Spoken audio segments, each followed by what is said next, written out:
এক কৃতদাসের গল্প। এক ব্যক্তি ছিল, সে ছিল কৃতদাস। তার মালিক খুবই নির্দয় ছিল। তার জন্য কৃতদাস ব্যক্তিটি জঙ্গলে পালিয়ে যায় একদিন। সেখানে একটি সিংহকে দেখতে পেল সে। সিংহের কোনো কারণে খুব ব্যথা হচ্ছিল। সিংহের পায়ের থাবায় একটি কাঁটা আটকে ছিল। কৃতদাস ব্যক্তিটি সিংহের কাছে গেল আর কাঁটাটি বের করল। এবার সিংহের ব্যথা কিছুটা কমল। একদিন ওই কৃতদাসটিকে তার মালিক ধরে ফেলল। তার মালিক তাকে ক্ষুধার্ত সিংহের সাথে মোকাবিলা করার আদেশ দেয়।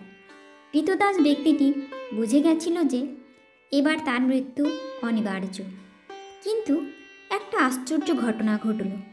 যখন সিংহ গর্জন করতে করতে এলো, তখন কৃতদাসকে নয়, তার মালিকটিকে মেরে ফেলল।